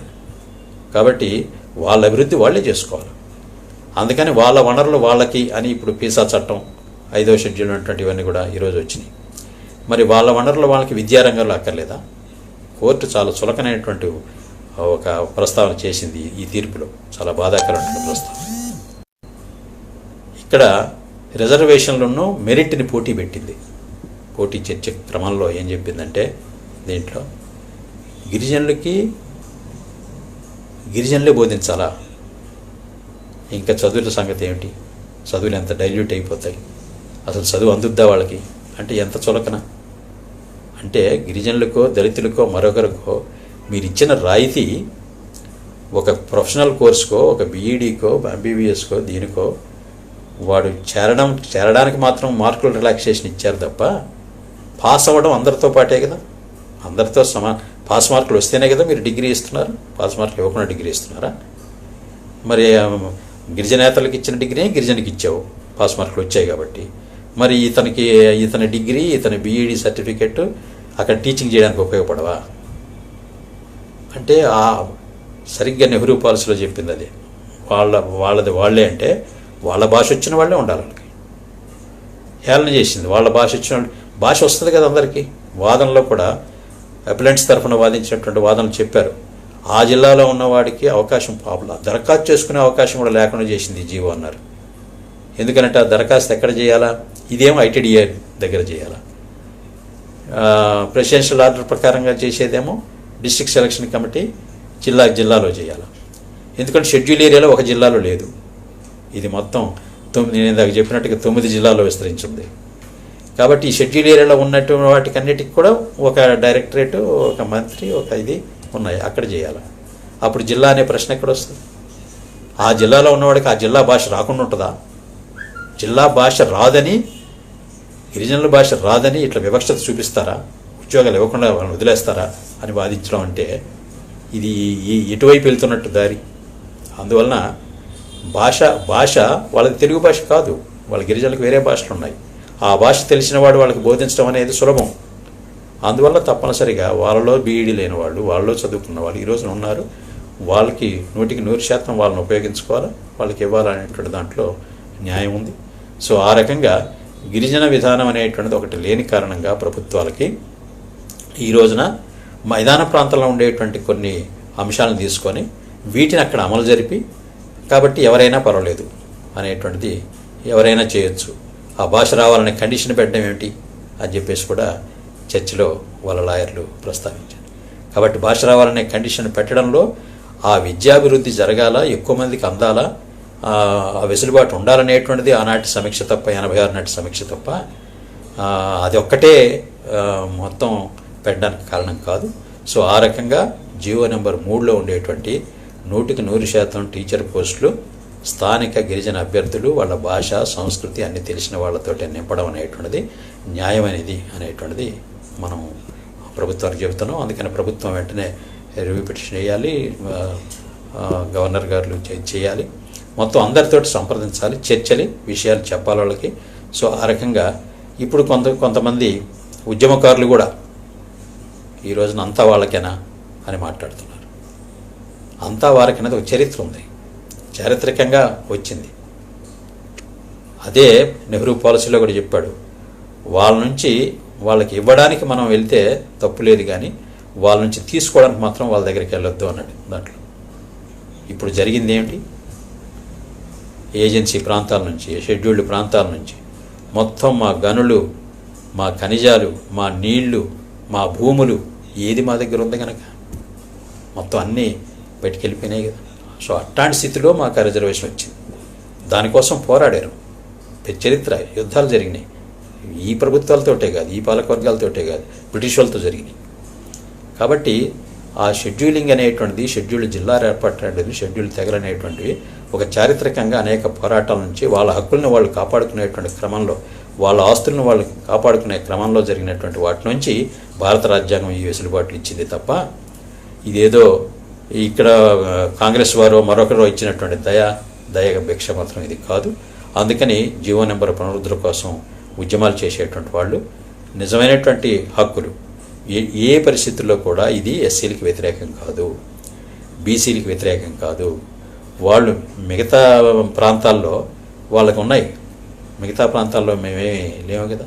కనీసం మా కోసం కేటాయించబడినటువంటి మా ప్రాంతంలో మా ఉద్యోగాలు మాకు ఇవ్వడానికి ఈ రకమైనటువంటి కోర్టు కేసులు పెట్టి ఆ అవకాశాలు లేకుండా చేయడం అనేటువంటిది న్యాయం కాదు. తప్పనిసరిగా జీవో నెంబర్ పునరుద్ధరణలో అన్ని సంఘాలు, అన్ని రాజకీయ అభిప్రాయాలు కలిగిన వాళ్ళు అందరూ కూడా మాకు మద్దతు ఇవ్వాలి. మాది చాలా జెన్యూను, మీరు పరిశీలన చేయండి. ఆ రకంగా ఈ షెడ్యూల్డ్ రైట్స్, షెడ్యూల్డ్ హక్కులు కోల్పోతున్నటువంటి మేము ఈ ఉన్న హక్కుని వదిలేసుకోవడం అనేటువంటిది ఎట్లా న్యాయం అవుతుంది? కాబట్టి ఇప్పటికే ఆ రకంగా లెక్కలేసి చూస్తే నెహ్రూ గారు అన్నట్టుగా ప్రభుత్వం మా నుంచి తీసుకుంది ఎంత, మాకు ఇచ్చింది ఎంత అనేది లెక్కలుగా నేస్తే ఎవరైనా ఎంత తీసుకున్నారో, ఎంత దోపిడీకి గురయ్యారో అనేటువంటిది మాకు అర్థమవుతుంది. సో అందువలన ఈ జీవో నెంబర్ 3 పునరుద్ధరణ కోసం జరిగేటువంటి పోరాటంలో తప్పనిసరిగా అందరూ కలిసి రావాలని చెప్పేసి, ఇది మీ హక్కు కూడా. ఈరోజు ఇది మొత్తం అందరికీ వచ్చింది. ఈ తీర్పులోనే చెప్పారు ఎస్సీ ఎస్టీ జాబితాలు రివైజ్ చేయాలా అని చెప్పేసి. అసలు వీళ్ళలో వివక్షత చాలా షెడ్యూల్డ్ తెగ, నేను ఇందాక చెప్పాను, షెడ్యూల్డ్ తెగలందరూ కూడా ఒకటి కాదు. షెడ్యూల్డ్ తెగల్లో ఉపతెగలు ఉన్నాయి, చాలా ఉపతెగలు. వాళ్ళలో కూడా ఒక మేరకు ఈ డామినేషన్ అనేటువంటిది ఉంది. కొన్ని తెగలే ముందుకొచ్చి మిగతా తెగలు రానట్టు అణిచివేయబడేటువంటి పరిస్థితులు కూడా ఉన్నాయి. సో ఇవన్నీ సరయ్యి అందరూ సమానంగా అభివృద్ధి కావాలని మనం కోరుకోవాలి తప్ప వాళ్ళకున్న ఈ మాత్రం వెసులుబాటు కూడా ఎందుకు, దానివల్లనే మాకు నష్టం జరుగుతుందని మీరు భావించడం ఇది న్యాయమైంది కాదు. అందువల్ల తప్పనిసరిగా ఈ జీవో నెంబర్ 3 పునరుద్ధరణ కోసం జరుగుతున్న ఉద్యమానికి మీరందరూ కూడా మద్దతు ఇవ్వాలని చెప్పేసి కోరుతూ ఈ అవకాశానికి ధన్యవాదాలు. ప్రశ్న వచ్చింది, గిరిజన సంఘం సుప్రీంకోర్టులో జీవో నెంబర్ వ్యతిరేకంగా రివ్యూ పిటిషన్ వేసింది, వేయబోతాం. ఎప్పుడు వేస్తారు? ఇప్పుడు ప్రభుత్వమే రివ్యూ పిటిషన్ వేస్తే బలంగా ఉంటుంది. అది వాదనలు చేసింది, చాలా వరకు వాదనలు చేసింది. ఇంకా ఇతర వాదనలు, ఇతర పాయింట్స్ని కూడా చర్చించి ఒక ఎక్స్పర్ట్ టీంని ఏర్పాటు చేసి ప్రభుత్వం వేయడం అనేటువంటిది చాలా మంచిది. అందుకని ప్రభుత్వాన్ని వేయమని మేము కోరుతున్నాం. అయితే దాంతోపాటు మేము కూడా గిరిజన సంఘంగా మేము ఆల్రెడీ లాయర్తో మాట్లాడున్నాం, వేస్తున్నాం. మేము ఇంప్లీడ్ అవుతాం. ఒకవేళ ఇన్ కేస్ ప్రభుత్వం అట్లాంటి రివ్యూ పిటిషన్ వేయడానికి కానీ లేదా ఆర్డినెన్స్ తేవడానికి కానీ వెనుకాడిన సందర్భంలో మేము డెఫినెట్గా మా కేసుని, మా వ్యూ పాయింట్స్ని మేము కొనసాగిస్తాం.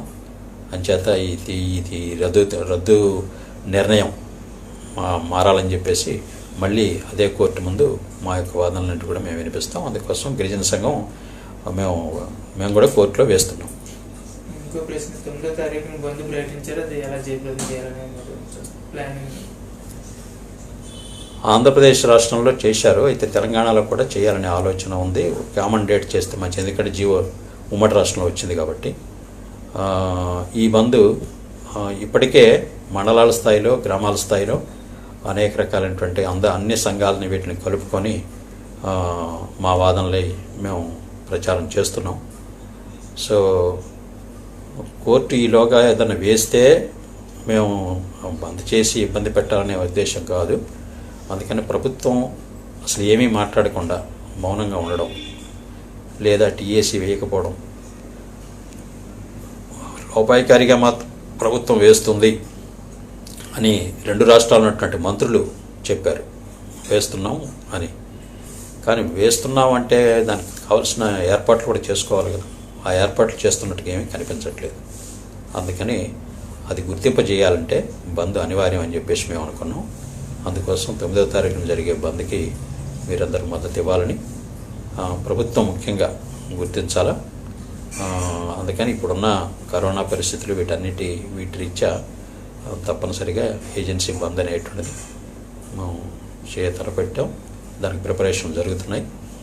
సో సహృదులైనటువంటి అందరూ, అన్ని సెక్షన్స్ ప్రజలు కూడా మా బంద్కి సహకరించి ప్రభుత్వం మీద ఒత్తిడి పెంచాలని చెప్పేసి మేము కోరుతున్నాం. జీవో నెంబర్ 3 రద్దు అయితే యువతకి ఎంత నష్టం ఎలా జరుగుతుంది, తీవ్రం ఏ స్థాయిలో ఉంటుందండి? నష్టం తీవ్రంగానే ఉంటుంది. ఎందుకంటే జీవో నెంబర్ 3 వచ్చి 20 ఏళ్ళు అయింది. ఈ 20 ఏళ్లలో అది పూర్తిగా అమలు కాల. కేవలం ఒక 1/3 100 పోస్టులు ఉంటే 30 పోస్టులు మాత్రమే, 33 పోస్టులు మాత్రమే వచ్చినాయి. ఇంకా మిగతాయి రాలేదు, అన్ని డిపార్ట్మెంట్లకి అది వెళ్ళలేదు. అప్పుడు ఇంతమంది అభ్యర్థులు లేరు. అప్పుడు ఇంతమంది బీఈడీలు, ఇతర అర్హతలు కలిగినటువంటి యువకులు గిరిజన తెగల్లో లేరు. ఇప్పుడు ఉన్నారు. అందుకని తప్పనిసరిగా మరి వాళ్ళు ఇప్పుడు కోల్పోతారు కదా అవకాశాన్ని. మళ్ళీ 6% అంటే 100కి 6 అవకాశం ఉంటే మిగతా 94 కోల్పోయినట్టే కదా. అందుకని ఇది తీవ్రమైనటువంటి నష్టమే. తప్పనిసరిగా దీన్ని పునరుద్ధరించి ఈ నష్టాన్ని భర్తీ చేయాలి. లేకపోతే అంటే ఇంకొక కోణం మన చర్చలో లేదు. అదేంటంటే అసలు గిరిజన ప్రాంతాలు అన్రెస్ట్ అంటే ఎప్పుడు ఏదో ఒక ఆందోళనలు ఇట్లాంటివన్నీ కూడా ఉన్నాయి. దీనికి కారణం వాళ్ళకి ఉపాధి లేకనే. అందువలన ఇప్పుడు ఎక్కువ మంది అర్హులైనటువంటి అభ్యర్థులు ఉన్న సందర్భంలో అనేక మంది ఈ రోజున శిక్షణ పొందుతూ ఉన్నారు. ముఖ్యంగా విద్యారంగంలో బీఈడీలు టీటీసీలు చేసినటువంటి వాళ్ళు చాలా ఎక్కువ మంది ఉన్నారు ఇప్పుడు. ఎందుకంటే దీంట్లో వస్తున్నాయి, 100కి 100% వస్తాయి కదా అనేటువంటి ఒక ఆశతోటి వాళ్ళంతా ఉన్నారు. అందుకని వీరందరూ కూడా నిరాశకు గురవుతారు. తప్పనిసరిగా దీనివల్ల పెద్ద నష్టమే ఉంటుంది, చాలా పెద్ద నష్టమే ఉంటుంది. చాలామంది యువతకి ఈ విషయం అర్థం కావడం లేదు. దాన్ని మనం ఎట్లాగా తెలియజేయాలి? యువత పోరాడాల్సిన యువత పాత్ర ఏంటి? అంటే అసలు ఏజెన్సీ చరిత్ర, అసలు ఆదివాసులు వెనుకబడి ఉండడానికి కారణాలు, వాళ్ళ వనరులను వాళ్ళు ఎట్లా వినియోగిస్తున్నారు, ఇట్లాంటివన్నీ అనేక అంశాలు మనం బోధించాల్సి ఉంది యువకులకి, కొత్తగా వచ్చినటువంటి వాళ్ళకి. ఆ చరిత్ర తెలియనందువలన జనరల్గా అందరితో పాటే మనము అనేటువంటిది అనుకుంటున్నారు తప్ప మనకు ప్రత్యేకమైనటువంటి భారత రాజ్యాంగం కొన్ని హక్కులు ఇచ్చింది అనేటువంటిది వాళ్ళ దృష్టిలో లేదు. అందుకని ఇవన్నీ కొంత ఉద్యమకారులు ఎడ్యుకేట్ చేయాల్సిన అవసరం ఈ రోజున ఉన్నది. ఎందుకంటే అన్ని రిజర్వేషన్లు ఒకటి కాదు. ఎస్సీలకి, మహిళలకి, బీసీలకి ఇచ్చిన రిజర్వేషన్ ఒకటి కాదు. ఉదాహరణకి ఎస్సీకి ఇచ్చినటువంటి రిజర్వేషను కేవలం చదువుకి ఉద్యోగానికి మాత్రమే పనికొస్తుంది, ఇంకా మిగతా దేనికి పనికిరాదు. కానీ గిరిజనకి ఇచ్చిన రిజర్వేషన్ అది కాదు.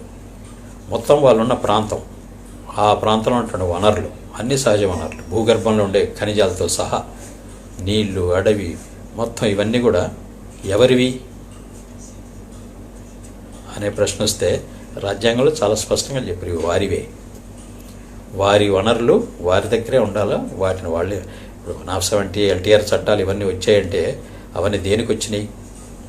వాళ్ళ భూమి అన్యాక్రాంతం కాకూడదు, వాళ్ళ భూమి వాళ్ళ దగ్గరే ఉండాలి. ఎల్టీఆర్ చట్టాలు 1917 నుంచి మనం చరిత్ర అంతా చూస్తే, సో ఆ రకంగా మన రిజర్వేషన్ అనేటువంటిది ఒక ప్రత్యేకమైనటువంటి స్వయం పాలనతో కూడుకున్నటువంటి రిజర్వేషన్. ఎందుకంటే గతంలో స్వయం పాలన అనేటువంటిది ఉండింది అనేటువంటిది చరిత్రలో కొన్ని ప్రాంతాల్లో ఉంది. వీళ్ళకి గిరిజనులకి వాళ్ళ సొంత ఎస్టేట్లు, సొంత రాజ్యాలు ఉన్నాయనేటువంటి. సో వాటిని బ్రిటిష్ వాళ్ళు కొల్లగొట్టారు, వాళ్ళు ఈ వనరులన్నీ కూడా ఇచ్చేశారు. సో ఇప్పుడు కూడా కార్పొరేట్లు ఇప్పుడు అదే కదా అసలు తగదా, ఇప్పుడు అక్కడే వచ్చింది కదా. వాటి ప్రకృతి వనరులన్నీ కూడా దాదాపుగా 5వ షెడ్యూల్ ఏరియా ఉండేటువంటి ప్రాంతంలో ఉన్నాయి. అటు అరేబియా సముద్రం దగ్గర నుంచి ఇటు బంగాళాఖాతం దాకా, అటు Rajasthan, Gujarat, Maharashtra, Madhya Pradesh, upper part of Telangana, upper part of Andhra Pradesh, Odisha, Chhattisgarh, బంగాళాఖాతం. అంటే ఈ మధ్యలో ఉండేటువంటి దాదాపుగా ఒక హిమాచల్ ప్రదేశ్ మాత్రం పైన ఉంది తప్ప మిగతా మధ్య భారత్లో ఉండేటువంటి 9 రాష్ట్రాల్లో, 8 రాష్ట్రాల్లో ఈ 5వ షెడ్యూల్ ఉంది. ఇక్కడే ఖనిజాలను ఉన్నాయి, ఇక్కడే బొగ్గు ఉంది, ఇక్కడే బాక్సైట్ ఉంది, ఇక్కడే మహా నదులు, ప్రాజెక్టులు ఇట్లాంటి కూడా పుట్టి పెరిగిన ఈ ప్రాంతంలోనే ఇవన్నీ కూడా 5వ షెడ్యూల్ ఉన్నాయి. రాజ్యాంగం ఏం చెప్తుంది? గ్రామసభ తీర్మానం లేకుండా ఈ వనరుల్ని రాష్ట్ర ప్రభుత్వం కానీ ప్రైవేటు ఎవరు కొలగొట్టడానికి లేదు. మరి గ్రామసభలు ఎందుకు ఏర్పాటు చేయాల? వీసా చట్టం వరకు చేస్తే సరిపోయిందా? సో అందువలన ఈరోజు కొత్తగా యువకులు అనేటువంటి వాళ్ళు ఏదో దయతో ఇచ్చారు అని కాదు, అనేక పోరాటాలు, అనేక త్యాగాల ఫలితంగా ఈ రాజ్యాంగంలోకి ఇవన్నీ చేరినాయి. కాబట్టి అట్లాంటి హక్కుల్ని మనం పూర్వీకుల నుంచి వచ్చినటువంటి వీటిని, వనరుల్ని మనం ఈ ప్రభుత్వం దుర్వినియోగం చేస్తూ ఉంటే, కంపెనీలకి కట్టబెడతా ఉంటే, అందుకు మనల్ని ఈ రోజున అటవీ హక్కుల చట్టం అమలు చేయకుండా సుప్రీంకోర్టు ఏం చెప్పింది? అసలు ఈ తిరస్కరించిన దరఖాస్తులు ఉన్నటువంటి భూమిని అంతా కూడా వాళ్ళ నుంచి వెనగొట్టేయండి అంది. వెళ్ళగొట్టగల లేదనుకోండి, అది ఇంకా నడుస్తూ ఉంది, స్టేలో అట్లానే ఉంది ఇంకా.